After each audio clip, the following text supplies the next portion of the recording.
Hello everyone, welcome all of you to my YouTube channel. आज हम शुरू करने जा रहे हैं एनसीईआरटी एग्जाम्पलर के प्रॉब्लम्स। इसमें हम सबसे पहले आज देखेंगे एक्सरसाइज 1.2 का डिटेल्ड एक्सप्लेनेशन, क्योंकि इसके पहले इसका मैंने 1.1 एक वीडियो में कवर कर दिया था। आज हम 1.2 लेने वाले हैं। ये काफ़ी इम्पोर्टेंट क्वेश्चन होते हैं जो हमारे कॉन्सेप्ट को अच्छे से बिल्ड करते हैं। तो इस बुक का नाम है एनसीईआरटी एग्जाम्पलर। ये बुक जो होती है मार्केट में जल्दी अवेलेबल नहीं होती है। ये एनसीईआरटी की सेकंड बुक होती है जिसको हम एनसीईआरटी एग्जाम्पलर के नाम से जानते हैं। एनसीईआरटी एग्जाम्पलर करके आती है।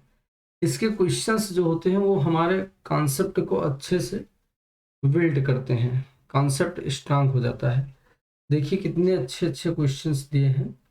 पहला क्वेश्चन है कि let x and y be rational and irrational numbers respectively, is x plus y necessarily an irrational number. ऐसा क्वेश्चन है। Give an example in support of your answer. तो मान लो कि x कोई एक रेशनल नंबर है, क्वेश्चन ऐसा कह रहा है, और y कोई इरेशनल नंबर है। ठीक है, तो हमें दिखाना है मतलब रिस्पेक्टिवली का मतलब x को रेशनल लेके चलना है और y को इरेशनल। तब बताना है कि x plus y necessarily irrational number होगा या नहीं। गिव एन एग्जाम्पल, एक एग्जाम्पल देना है अपने आंसर के सपोर्ट में। तो क्योंकि हमें x को एक रेशनल नंबर लेना है तो हम x की वैल्यू क्या मान लेते हैं। मान लो कि x इक्वल है, x इक्वल टू 2 मान लेते हैं, और y की वैल्यू इरेशनल लेना है तो √3 मान लेते हैं। अब x प्लस वाई अगर करेंगे तो क्या आएगा, 2 प्लस √3।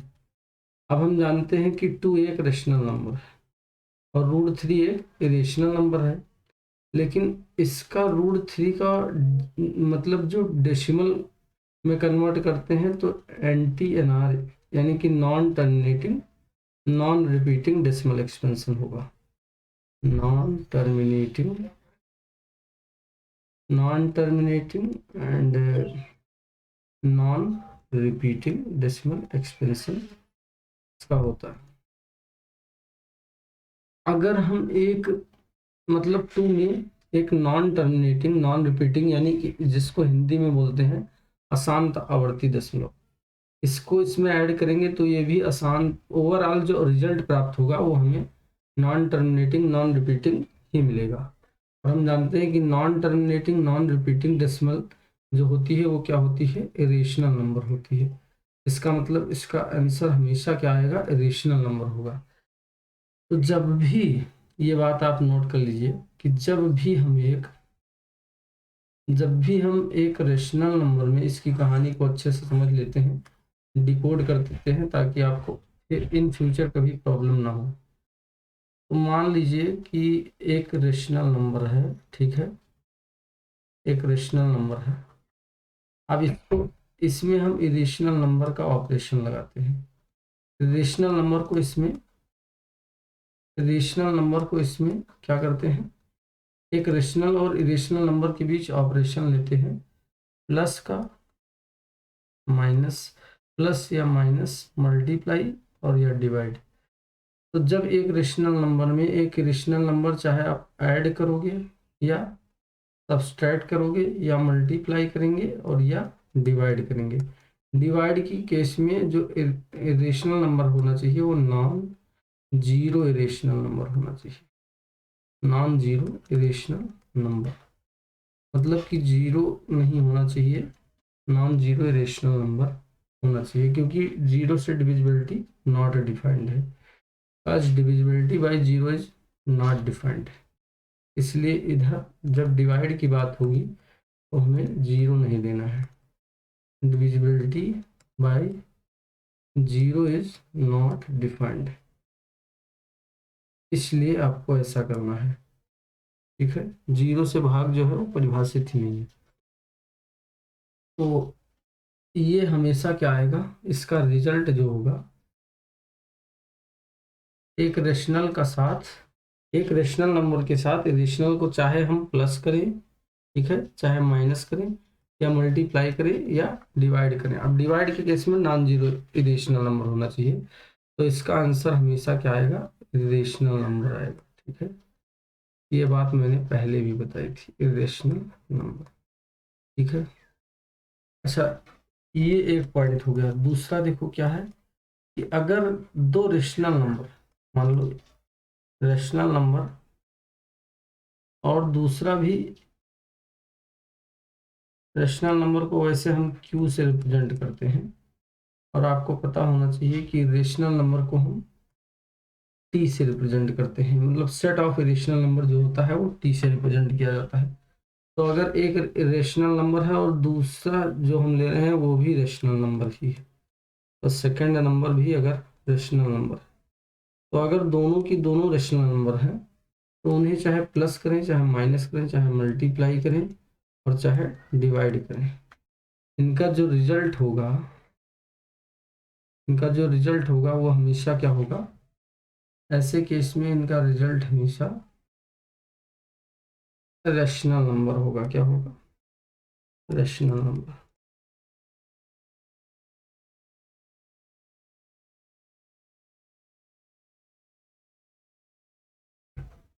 इनका रिजल्ट जो होगा वो रेशनल नंबर होगा। ठीक है, जैसे मान लो, और तीसरी बात से पहले एक और चीज है, तीसरा स्टार डाल के इम्पॉर्टेंट पॉइंट है, अगर दोनों की दोनों इरेशनल नंबर है, सपोज पहली वाली नंबर भी इरेशनल है, बहुत इंपॉर्टेंट टेबल है ये, और सेकंड नंबर भी इरेशनल है, दोनों की दोनों अपरिमेय संख्याएं हैं, तो इनका प्लस माइनस मल्टीप्लाई या डिवाइड के केस में नॉन जीरो इरेशनल होना चाहिए। ये हर बार आप अंडरस्टैंडिंग बनाए रखना चाहिए। नॉन जीरो इरेशनल, जब भी डिवाइड की बात आती है वहाँ नॉन जीरो इरेशनल ही होगा। तो जब भी दो इरेशनल नंबर का प्लस माइनस या मल्टीप्लाई या डिवाइड होगा तो इनका रिजल्ट जो होगा ये रेशनल भी हो सकता है और इरेशनल भी हो सकता है, यानी कि डेफिनेटली इसके रिजल्ट के बारे में कुछ नहीं कह सकते हैं। तो इसका जो रिजल्ट होगा इट में भी, का रिजल्ट क्या होगा, इसका जो ओवरऑल रिजल्ट आएगा वो इट में भी रेशनल और रेशनल भी हो सकता है और इरेशनल भी हो सकता है, यानी कि दो इरेशनल नंबर का सम या डिफरेंस या प्रोडक्ट या फिर कोशिएंट क्या हो सकता है, रेशनल भी हो सकता है और इरेशनल भी हो सकता है। ठीक है, तो ये काफ़ी इंपॉर्टेंट चीज़ें थी, इसी पे बेस्ड ये एक्सरसाइज है। तो यहाँ पे हम इसको एक और लर्निंग टेक्निक इसका कर लेते हैं, कैसे याद रखेंगे ये चीज़ें। एक हम अपना टेक्निक बनाए हैं, अगर आप इस तरह से इस चीज़ को दिमाग में सेट कर सकते हैं। जैसे हमने क्या किया, हमने मान लिया कि रेशनल नंबर को अपने दिमाग में ऐसा सेट कर लिया कि जो रेशनल नंबर है ये है प्योर वाटर। क्या है, प्योर वाटर। प्योर वाटर का मतलब होता है शुद्ध जल। ठीक, और जो इरेशनल नंबर है बहुत बेकार लगता है देखने में, बहुत बुरा इसकी शक्ल होती है। ठीक है, गंदी शक्ल है इरेशनल नंबर की, जैसे ये देखने में रूट 2, रूट 3 ये सब होता है, रूट 5 ये सब इरेशनल नंबर होता है। जब भी रूट वाली चीज़ें आ जाती हैं तो वैसे भी अच्छा नहीं लगता है। तो इरेशनल नंबर को हम डर्टी वाटर मान लेते हैं। क्या मान लेते हैं, डर्टी वाटर।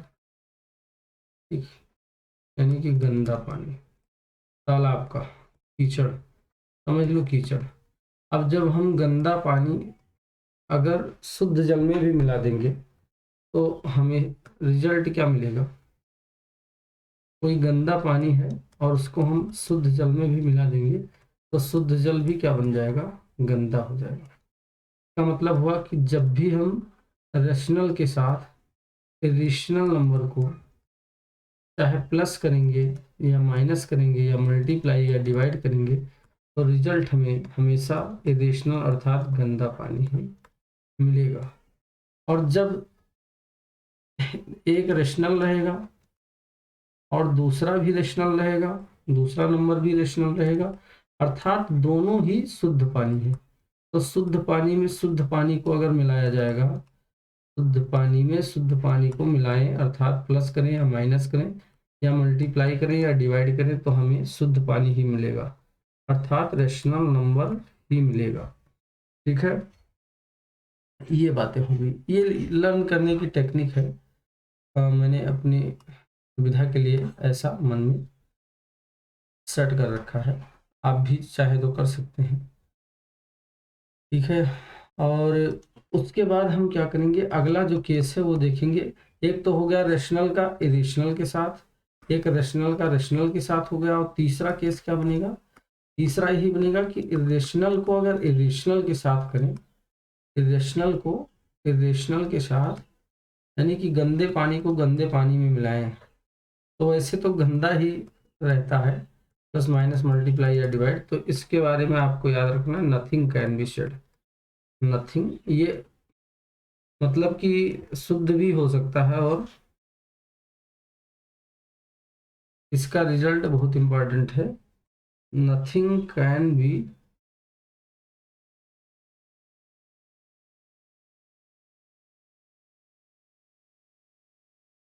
का हुआ, नथिंग कैन बी प्रिडिक्टेड, यानी कि कोई भी हम भविष्यवाणी नहीं कर सकते हैं, ये तो कंडीशन के ऊपर डिपेंड करेगा। आई होप ये बातें आपको समझ में आ गई होंगी। चलिए फिर आगे बढ़ते हैं क्वेश्चन पे। अगर इतनी बात आपको समझ में आ गई तो क्वेश्चन देखते हैं। क्वेश्चन क्या है? Late x be a rational number, x be a rational number and y be a N irrational number. तो एक्स प्लस वाई क्या होगा? आपको पता है कि इरेशनल ही होगा, हमने एग्जाम्पल भी दे दिया। ठीक, let x be a rational and y be rational, is x y necessary irrational? X y necessary irrational होगा? यस, आंसर होगा यस। क्यों? क्योंकि x को हमें रेशनल लेना हो, y को इरेशनल। तो अगर x एक रेशनल नंबर है, y इरेशनल नंबर है, यानी कि एक शुद्ध पानी है और दूसरा गंदा पानी है, तो उसका चाहे जैसे मल्टीप्लाई करो या डिवाइड करो या प्लस करो या माइनस करो, आंसर इरेशनल आएगा। जैसे सपोज एग्जांपल के रूप में 2 एक रेशनल नंबर है और √3 एक इरेशनल नंबर है, और दोनों का मल्टीप्लाई जब करते हैं तो 2√3 आ गया, जो कि एक इरेशनल नंबर ही आया। इस तरह से आप एग्जाम्पल दे सकते हो। State whether the following statement are true और false, justify your answer. First दिया हुआ है √2/3 इज रेशनल नंबर। देखो, हमने क्या बताया था कि जब एक इरेशनल नंबर रहे और एक रेशनल नंबर रहे तो उनका चाहे प्लस करें या मल्टीप्लाई करें या डिवाइड करें, ये तो क्या होता है, वो इरेशनल होता है। यहाँ रेशनल लिखा हुआ है तो इसका मतलब ये वाला क्या हो जाएगा? फॉल्स। ठीक है, ये फॉल्स है। There are infinitely many integers between any two integers, किन्हीं भी दो इंटीजर्स के बीच बहुत सारे इंटीजर्स होते हैं। There are infinitely many integers between, ये बहुत अच्छा वो दिया हुआ है, काफी बढ़िया। ठीक है, there are infinitely many integers between any two integers, इन्हीं दो इंटीजर्स के बीच में इनफाइनाइट इंटीजर्स होते हैं। ये कहना गलत है, इंटीजर्स इनफाइनाइट नहीं होते हैं, फाइनाइट होते हैं। ठीक है, रेशनल नंबर जो होती है वो क्या होती है? यहाँ पे इंटीजर की बात करें तो जैसे सपोज आप एक एग्जांपल से देख लो, हम कोई दो इंटीजर्स ले लेते हैं नंबर लाइन पे। मान लो कि यहाँ पे, ठीक है, ए ई है, मान लो 2 हो गया, 3 हो गया, 4 हो गया, 5 हो गया। अब ये 2 हो गया और यहाँ 5 हो गया, ये दो इंटीजर्स हो गए। तो उसके बीच में कितने इंटीजर हैं? फाइनाइट है, फाइनाइट नंबर, फाइनाइट है, ठीक है। हम इसे काउंट कर सकते हैं कि 3 और 4 है। या मान लो 2 और 4 के बीच बात करें, तो 2 और 4 के बीच एक ही इंटीजर है। मतलब कि हम अगर काउंट कर सकते हो तो उससे क्या बोला जाता है? फाइनाइट। यानी कि नंबर लाइन पे आप कहीं भी, चाहे आप -99 से और 5 के बीच में इंटीजर्स को देखोगे, तब भी हम उसे काउंट कर सकते हैं, यानी कि एक नंबर दे सकते हैं कि इतने इंटीजर हैं। तो जो चीज़ें काउंटेबल होती हैं उससे हम क्या बोलते हैं? फाइनाइट। और यहाँ क्या लिखा हुआ है? इनफाइनाइट। इसका मतलब ये क्या होगा? इसका मतलब ये क्या होगा? फॉल्स हो जाएगा। There are infinitely many integers between any two integers, ये क्या हो गया? फॉल्स, ठीक है। अगला देखो, number of irrational numbers between 15 and 18 is finite. Number of rational numbers, यानी कि 15 और 18 के बीच रेशनल नंबर जो है वो फाइनाइट हैं। तो आप जानते हो कि यहाँ 15 मान लो है और यहाँ 18 है। अब किन्हीं भी दो नंबर्स के बीच, चाहे वो इंटीजर हो या ना हो, अगर रेशनल नंबर की बात करें, 15 के बाद 16 आ जाएगा, 17 आ गया, ये सब तो इंटीग्रल वैल्यूज हैं, यानी इंटीजर हैं। लेकिन इनके बीच जितने भी पॉइंट्स हैं, इनफाइनाइट पॉइंट, वो सब भी रेशनल नंबर होते हैं। यानी कि जो नॉन इंटीजर्स हैं, यानी जो इंटीजर नहीं है, non integer integral, non integers जो हैं वो भी क्या होते हैं? रेशनल नंबर होते हैं। और जिनको हम काउंट नहीं कर सकते कि इसके बीच कितने पॉइंट्स हैं, वो सारे के सारे पॉइंट्स जो हैं वो तो या तो रेशनल होंगे या इरेशनल होंगे। तो इसका मतलब देयर आर इनफाइन, यहाँ क्या लिखा हुआ है? Number of rational number between 15 and 18 is finite. ये फाइनाइट नहीं इनफाइनाइट होगा। इसका मतलब ये क्या हो जाएगा? ये भी हमारा फॉल्स हो जाएगा। There are numbers which cannot be written in the form p upon q where q is not equal to 0, p and q both are integers.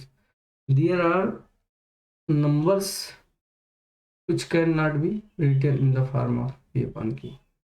मतलब कि ऐसी भी नंबर्स होती हैं जिन्हें हम p बटा q के रूप में नहीं लिख सकते हैं, जहाँ q नॉन जीरो इंटीजर है और p और q दोनों इंटीजर हैं। ऐसे नंबर को हम इरेशनल नंबर कहते हैं। तो ये तो बात ट्रू हो जाएगी। The square of N irrational number is always rational. किसी भी इरेशनल नंबर का स्क्वायर हमेशा रेशनल होता है। ये एग्जाम्पल से समझते हैं। बहुत अच्छा कॉन्सेप्ट है। कोई भी रेशनल नंबर है, मान लो यहाँ 2 दिया हुआ है, √2 एक रेशनल नंबर है, तो इसका स्क्वायर करेंगे तो क्या आएगा? 2 आ जाएगा। आप जानते हो कि किसी भी ऐसे नंबर का स्क्वायर करेंगे तो क्या होगा? ये 2 आ गया, ठीक। अब 2 क्या है? 2 एक रेशनल नंबर है, लेकिन इसको हमें ध्यान से देखना है। अब मान लीजिए यहाँ ये दिया है और ये क्या है? ये भी एक इरेशनल नंबर है। इसको हम दूसरे रूप में क्या लिख सकते हैं? 2 की पावर 1/4। अब इसका स्क्वायर कर दिए, ये भी एक इरेशनल नंबर है, इसका स्क्वायर कर दिए, ठीक। तो इसकी 2 की पावर, जो अंदर वाली पावर है 1/4, उसका बाहर वाले से मल्टीप्लाई हो जाएगा। तो ये 2 की पावर 1/2 आ गया। यानी 2 की पावर 1/2 को अब हम फर्दर इसे सिंप्लीफाई और आगे नहीं कर सकते। It can not be, it can not be expressed in the form of P upon Q. इसे हम पी अपान क्यू के फॉर्म में नहीं बदल सकते हैं। मीन्स ये इरेशनल नंबर, ऐसी नंबर निकली है इरेशनल नंबर, ठीक। तो यहाँ पे क्या दिया था, ये इरेशनल नंबर था, एक इरेशनल नंबर का हमने स्क्वायर किया तब भी इरेशनल नंबर आ गया, और यहाँ भी इरेशनल नंबर था उसका स्क्वायर किया था तो एक रेशनल नंबर आ गया। तो अगर इरेशनल नंबर है और उसके स्क्वायर करने के बारे में पूछा जाए कि उसका स्क्वायर क्या होगा, तो हम डेफिनेटली ये नहीं कह सकते कि रेशनल होगा कि इरेशनल होगा। तो ये वाला क्या था, the square of N irrational number is always rational, always rational लिखा हुआ है तो ये बात हो जाएगी फॉल्स। अगर ये लिखा होता कि sometimes rational and sometimes irrational तो ट्रू हो जाता।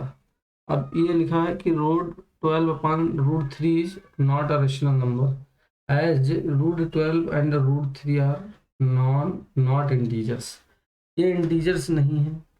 अब इसको हम क्या करेंगे, देखो, तो दो इरेशनल नंबर्स के मतलब चाहे मल्टीप्लाई हो दो इरेशनल नंबर का, अथवा दो इरेशनल नंबर को जब हम प्लस करें या दो इरेशनल नंबर को माइनस करें, तो ये सारी चीजें रेशनल भी हो सकती हैं और इरेशनल भी हो सकती हैं। तो यहाँ पे वही कंडीशन है, इसको हम कैंसिल कर सकते हैं क्योंकि यहाँ जो हमारी सर्ड यानी करणी दी हुई है इसकी घात सेम है, अगर सेम है तो इसे कैंसिल कर सकते हो, दोनों के ऊपर लगा हुआ है। तो ये √4 आ जाएगा और √4 की वैल्यू क्या आ जाएगी, 2 आ जाएगी। तो आफ्टर सिंप्लीफिकेशन हम इसे 2/1 यानी कि integer upon integer, integer upon non integer यानी कि रेशनल नंबर के रूप में लिख पा रहे हैं। तो यहाँ is not a rational number लिखा हुआ था तो इसका मतलब ये वाला क्या हो गया, ये भी हमारा फॉल्स है। क्या है, फॉल्स, ये रेशनल नंबर निकल गया। ऐसे 3 5 जा 15 is written in the form of P/Q where Q is not equal so it is a rational number. अब ये रेशनल नंबर थोड़ी है क्योंकि यहाँ पे √5/1 है, ऊपर वाला √5 जो है वो इंटीजर नहीं है, नॉट एन इंटीजर, नीचे वाला इंटीजर है। तो जब हम नीचे तो नॉन जीरो इंटीजर है पर ऊपर वाला इंटीजर नहीं है, इसलिए ये, तो it is a rational number लिखा हुआ है, यहाँ होना चाहिए नॉट अ रेशनल नंबर, इसलिए ये वाला भी क्या है, फॉल्स। तो आई होप इसमें क्या करना था, state whether the following statements are true or false, justify your answer, मतलब अपने आंसर का हमें रीजन भी बताना था तो वो हमने आपको बता दिया। अब classify the following numbers as rational और इरेशनल विद जस्टिफिकेशन। तो आफ्टर देखो, हमें ऐसे किसी नंबर को अ, मतलब देख के नहीं बता देना है कि ये इरेशनल है। अगर इसका मतलब आफ्टर सिंप्लीफिकेशन, ये बात याद रखो कि आफ्टर सिंप्लीफिकेशन में हाथ पैर चलाना है, ये नहीं कि पहले ही हाथ खड़ा करके देखते ही बोल देना है। आफ्टर सिंप्लीफिकेशन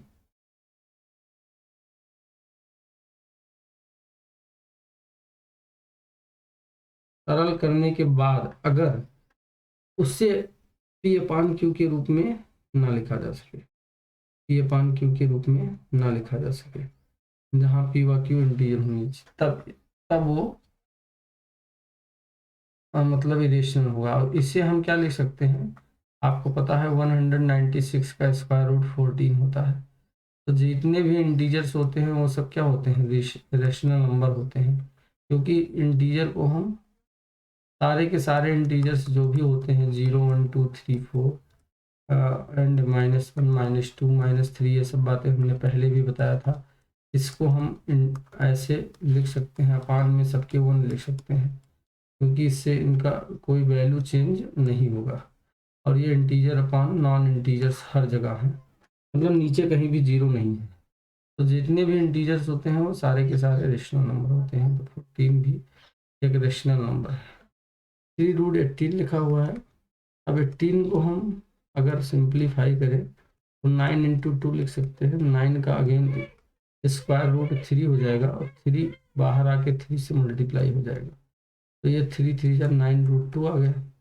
अब 9 तो एक रेशनल नंबर है, लेकिन रूट टू क्या है, इरेशनल है, तो रेशनल का इरेशनल के साथ मल्टीप्लाई ओवरऑल इरेशनल होता है, तो ये वाला इरेशनल नंबर है, ये कैसा है, इरेशनल नंबर है। और अगला देखो थर्ड, इसको अगर कैंसिल करें तो 9 3 जा 27 आ जाएगा, क्योंकि 1 का स्क्वायर रूट 1 हो गया अपॉन रूट 3 लिखा है, जो कि इरेशनल नंबर है, क्योंकि एक रेशनल का इरेशनल के साथ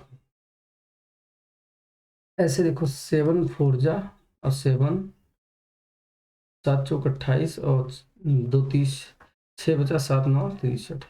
अब ऊपर बचा है अंडर रूट 4 और नीचे बचा है अंडर रूट 49, तो 4 का स्क्वायर रूट 2 हो जाएगा, 49 का 7 हो गया, तो 2/7 क्या आ गया, रेशनल नंबर आ गया। ठीक है, आई होप ये आपको सब कुछ समझ में आ गया होगा। देखिए और आगे क्या क्वेश्चन दिया है, फिफ्थ नंबर, फिफ्थ पार्ट है,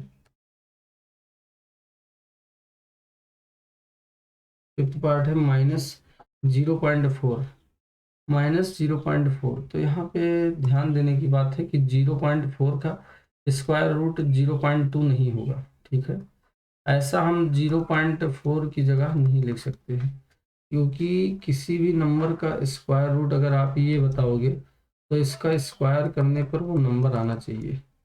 जैसे 2 दूनी 4 तो हो गया, लेकिन इसमें 2 अंकों के बाद दशमलव लगेगा, यानी 0.04 होगा।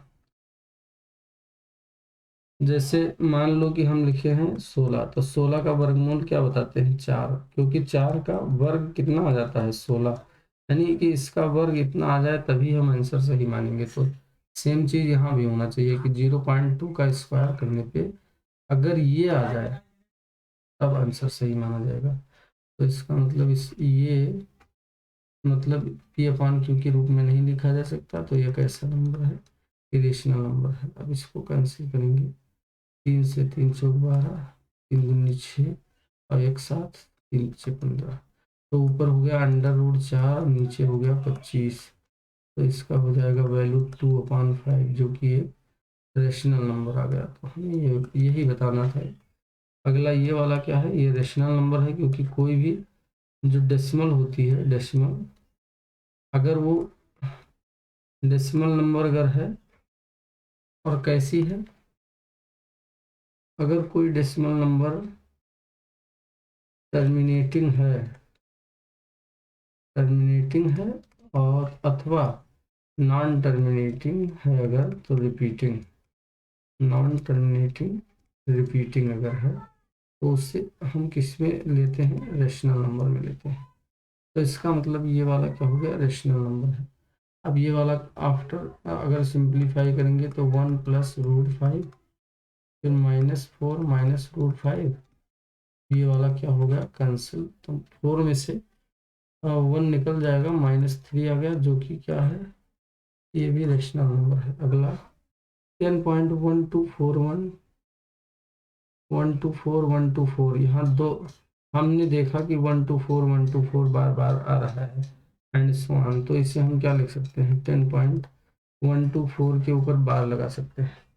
तो ऐसी नंबर्स को भी हम पी अपान क्यू के रूप में लिख सकते हैं, और इसे पी अपान क्यू के रूप में हमने कन्वर्ट करना भी सीखा है पहले। तो ये सब भी क्या होती हैं, रेशनल नंबर। अब ये लिखा है 1.0100100001, तो ये इसमें हम डेसिमल के बाद ऐसा कोई इंटरवल नहीं मतलब डिसाइड कर पा रहे हैं जो बार बार रिपीट कर रहा हो। अगर आप 0 1 की बात करो तो आगे फिर उसके बाद 0 1 आना चाहिए, लेकिन 00 1 आया है। अगर हम 0 पॉइंट मतलब कोई भी ऐसा पर्टिकुलर पीरियड आप नहीं शो कर पाओगे कि ये बार बार रिपीट हो रहा है, तो इसी को बोलते हैं non terminating non repeating. Non terminating non repeating का मतलब NTNR, non terminating non repeating, तो इसे बोलते हैं इरेशनल नंबर, यानी कि ये कैसा नंबर है, इरेशनल नंबर है। तो इस प्रकार हमने NCERT एग्जाम्पलर का जो एक्सरसाइज 1.2 था उसको सॉल्व किया। अगर आपको ये वीडियो समझ में आया हो, अच्छा लगा हो, तो एक बार लाइक ज़रूर करें और हमारे चैनल को सब्सक्राइब कर लें, ताकि आपको रेगुलर नोटिफिकेशन मिलता रहे। धन्यवाद।